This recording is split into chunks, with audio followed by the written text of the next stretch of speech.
Hi viewers, I am T. Sneha from 3rd BCom C, Department of Commerce, KCS Kasinadar College of Arts and Science. Welcome to my video. In this video, நம்ம ratio meaning and definition and classification பற்றி பார்க்கலாம். Meaning of ratio. A ratio is a mathematical relationship between two items expressed in a quantitative form. அதான் ரேஷியோனா என்னென்னா ரெண்டு ஐட்டம்ஸ்க்கு நடுவில் இருக்க mathematical ரிலேஷன்ஷிப்பை quantitative ஃபார்மில் எக்ஸ்ப்ரெஸ் பண்ணுறது தான் ரேஷியோ அப்படின்னு சொல்கிறாங்க. Definition. Ratio can be defined as relationship expressed in quantitative terms between figures which have cause and effect relationships or which are connected with each other in some manner or the other. Classification பார்க்கலாம். Classification of ratio by purpose or function. இது வந்து மூணா classify ஆகுது. அதில் first one profitability ratios, second one turnover ratios, third one financial ratios or solvency ratios. இந்த வீடியோவில் நம்ம ப்ராஃபிட்டபிலி ரேஷியோஸ்க்கு கீழே இருக்க 5 மேஜர் ரேஷியோஸை பற்றி பார்க்கலாம். ப்ராஃபிட்டபிலி ரேஷியோஸ் அதில் ஃபர்ஸ்ட் ஒன் வந்து கிராஸ் ப்ராஃபிட் ரேஷியோ. இதை வந்து ஜிபி ரேஷியோ அப்படின்னு சொல்லலாம்.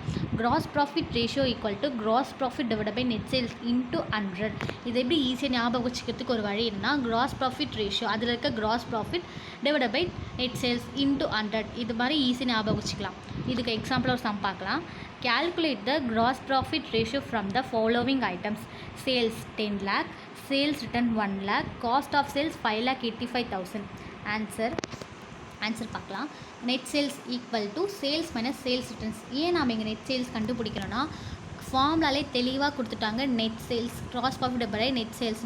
ஸோ அதனால் நம்ம நெட் சேல்ஸ் கண்டுபிடிக்கிறோம். Net sales equal to 9 lakh. இப்போ கிராஸ் ப்ராஃபிட் கண்டுபிடிக்கலாம். கிராஸ் ப்ராஃபிட்கான ஃபார்முலா வந்து net sales minus cost of sales or cost of goods sold. ரெண்டுமே ஒரே மீனிங் தான்.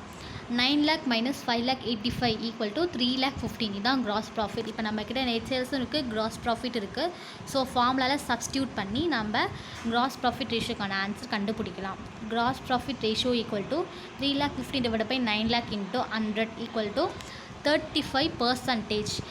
ப்ராஃபிட்டபிளி ரேஷியோஸ் எப்போவுமே அதோட ஆன்சர் வந்து பர்சன்டேஜில் தான் வரும். ப்ராஃபிட்டபிள் ரேஷியோஸில் இருக்க ஆன்சர்ஸ் வந்து எப்போவுமே பர்சன்டேஜில் தான் வரும். இது வந்து ப்ராஃபிட்டபிளி ரேஷியோஸில் இருக்க மெயின் கீ பாயிண்ட்னு சொல்லலாம். செகண்ட் வந்து operating profit ratio. Operating profit ratio equal to operating profit divide by net sales into 100. இதுலேயும் அதே மாதிரி ஞாபகம் வச்சுக்கலாம். ஆப்ரேட்டிங் ப்ராஃபிட் ரேஷியோ அப்படின்னு இருக்கனால operating profit divide by net sales into 100 அப்படின்னு ஞாபகம் வச்சுக்கலாம். இப்போ இதுக்கு ஒரு சம் பார்க்கலாம். Calculate the operating profit ratio from the following items. Sales வந்து 8,50,000, sales return வந்து 50,000, gross profit வந்து 4,50,000, administration expenses வந்து 40,000, selling expenses வந்து 60,000, distribution expenses வந்து 20,000. ஆன்சர் பார்க்கலாம். ஆப்ரேட்டிங் ப்ராஃபிட்டை நம்ம 2 வேல கேல்குலேட் பண்ணலாம். அது கொஷின்ஸில் கொடுத்துருக்க ஐட்டம்ஸை வச்சு எந்த வே அப்படின்னு சொல்லிட்டு நம்ம ஐடென்டிஃபை பண்ணலாம். அதில் ஃபர்ஸ்ட் ஃபார்முலா வந்து gross profit minus operating expenses. இது ஒரு வே. செகண்ட் ஃபார்முலா வந்து operating profit equal to net profit plus நான் operating expenses and losses minus நான் ஆப்ரேட்டிங் இன்கம்ஸ். இது ஒரு வே. ஸோ இந்த 2 வேல எந்த வே நம்ம எடுத்தால் ஈஸியாக இருக்கும்னு பார்த்து நம்ம அந்த வேல ஆப்ரேட்டிங் ப்ராஃபிட்டை கேல்குலேட் பண்ணலாம். ஃபர்ஸ்ட் நெட் சேல் கண்டுபிடிச்சிக்கலாம். Sales minus sales return equal to net sales.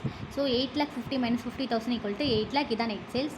Operating profit equal to gross profit minus operating expenses. நம்ம ஃபஸ்ட்டு ஃபார்முலா எடுத்துக்கலாம். ஏன்னா நம்ம கொஷின்ஸில் இருக்க ஐட்டம்ஸ்க்கு அந்த ஃபார்முலா எடுத்து போட்டால் ஈஸியாக இருக்கும். அதனால் நம்ம அதை எடுத்துக்கிறோம். Gross profit minus operating expenses. Operating expenses எதெல்லாம்னா administration expenses, selling expenses and distribution expenses. இதெல்லாம் தான் ஆப்ரேட்டிங் எக்ஸ்பென்சஸ். ஸோ இதை வந்து இதை வந்து ப்ளஸ் பண்ணி கிராஸ் ப்ராஃபிட்லேருந்து லெஸ் பண்ணலாம். இல்லைனா கிராஸ் ப்ராஃபிட்லேருந்து மூணுத்தையுமே வந்து லெஸ் பண்ணிடலாம். ஆக மொத்தம் கிராஸ் ப்ராஃபிட்லேருந்து ஆப்ரேட்டிங் எக்ஸ்பென்ஸ் லெஸ் பண்ணால் ஆப்ரேட்டிங் ப்ராஃபிட் கிடைக்கும். Operating profit equal to 3,30,000. Operating profit ratio equal to 3,30,000 divided by 8 lakh into 100 equal to 41.25%. இதுதான் ஆப்ரேட்டிங் ரேஷியோ. நெக்ஸ்ட் ஒன் வந்து operating ratio. Operating profit ratio வேறு, operating ratio வேறு. So operating ratio equal to cost of goods sold plus operating expenses divided by net sales into 100. Calculate the operating profit from the following items. Cost of goods sold 3,50,000, administration expenses 40,000, selling expenses 60,000, distribution expenses 20,000, sales 8 lakh. இப்போ நம்ம answer பார்க்கலாம். First formula என்னென்னா operating ratio equal to cost of goods sold plus operating expenses divided by net sales into 100. இதான் formula. Cost of goods sold வந்து கொஷனில் கொடுத்துட்டாங்க. Operating expenses நாம் கண்டுபிடிக்கணும். நெட் சேல்ஸ் வந்து கொஷின்லேயே இருக்குது. அதாவது சேல்ஸ் ரிலேட்டட் எதுவும் இல்லைனால நம்ம சேலே வந்து நெட் சேல் தான் கன்சிடர் பண்ணிக்கிறோம். Operating expenses equal to administration expenses, selling expenses and distribution expenses. இது 3 தான் ஆப்ரேட்டிங் எக்ஸ்பென்சஸ் நம்ம வந்து போன சம்மில் பார்த்தோம். ஸோ இது 3த்தையும் ஆட் பண்ணி வர டோட்டல் தான் ஆப்ரேட்டிங் எக்ஸ்பென்சஸ். ஸோ 1,20,000 தான் ஆப்ரேட்டிங் எக்ஸ்பென்சஸ். இப்போ நம்மக்கிட்ட நெட் சேல்ஸ் இருக்குது, ஆப்ரேட்டிங் எக்ஸ்பென்சஸ் இருக்குது. ஸோ இருக்க வேல்யூஸை ஃபார்முலாவில் சப்ஸ்டியூட் பண்ணி ஆன்சர் கண்டுபிடிக்கலாம். Operating ratio equal to 3,50,000 plus 1,20,000. இந்த 3,50,000 வந்து cost of goods sold, 1,20,000 operating expenses divide by 8 lakh into 100. So 4,70,000 divided by 8 lakh into 100 equal to 58.75%. இதான் வந்து ஆப்ரேட்டிங் ரேஷியோ. நெக்ஸ்ட் ஒன் வந்து நெட் ப்ராஃபிட் ரேஷியோ. இதை வந்து NP ratio அப்படின்னு சொல்லலாம். Net profit ratio equal to net profit after tax divide by net sales into 100. இதுக்கு ஒரு some பார்க்கலாம். Calculate the net profit ratio from the following items. Gross profit 3 lakh, income from investment வந்து 40,000, loss on sale of plant வந்து 30,000, operating expenses 1,20,000.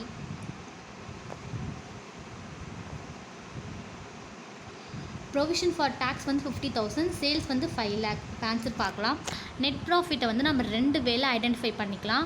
அது வந்து கொஷின்ஸில் கொடுத்துருக்க ஐட்டம்ஸ்க்கு நம்ம எதை சூஸ் பண்ணால் நமக்கு ஈஸியாக இருக்குன்னு பார்த்து நம்ம அந்த வேல வந்து ஐடென்டிஃபை பண்ணலாம். நான் இந்த பிபிடியில் P&L அக்கௌண்ட் ஓப்பன் பண்ணி நெட் ப்ராஃபிட் கண்டுபிடிச்சிருக்கேன். ஃபர்ஸ்ட் வே, அதாவது நெட் ப்ராஃபிட் கண்டுபிடிக்கிறதுக்கு ஒரு ஃபார்முலா இருக்குது. அது என்னென்னா sales minus cost of goods sold minus administration and selling expenses தான் வந்து நெட் ப்ராஃபிட் கண்டுபிடிக்கிறதுக்கான ஃபார்முலா. ஸோ இப்போ நம்ம பார்ப்போம். Net profit ratio equal to net profit after tax divide by net sales into 100.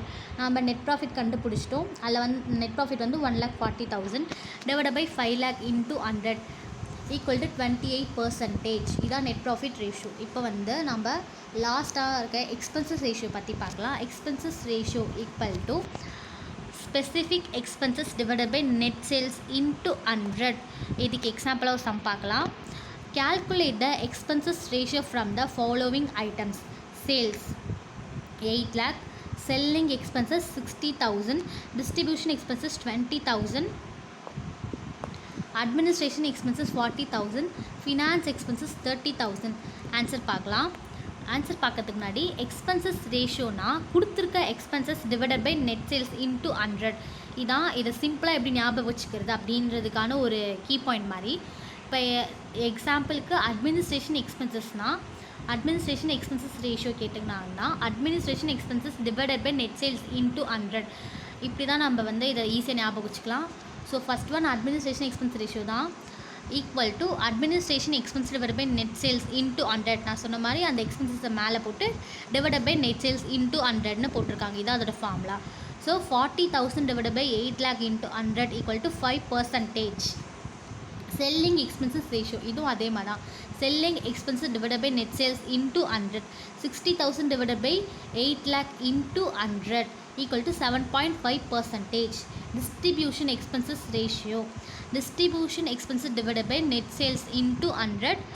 So 20,000 divided by 8 lakh into 100 equal to 2.5%. finance expenses ratio equal to finance expenses divided by net sales into 100. 30,000 divided by 8 lakh into 100 equal to 3.75%. Expenses ரேஷியோனா என்னென்னா, one second சொல்கிறேன். Expenses ரேஷியோனா கொடுத்துருக்க expenses divided by net sales into 100. இது வந்து ஈஸியாக அதை எப்படி ஞாபகம் வச்சுக்கலாம் அப்படின்றதுக்காக. So expenses ratio equal to specific expenses divided by net sales into 100. இதான் அதோட ஃபார்முலா. ஓகேவா? இதோட வந்து ப்ராஃபிட்டபிளி ரேஷியோஸ் கீழே இருக்க 5 மேஜர் ரேஷியோ வந்து கம்ப்ளீட் ஆகுது. தேங்க்யூ ஃபார் வாட்சிங் மை வீடியோ.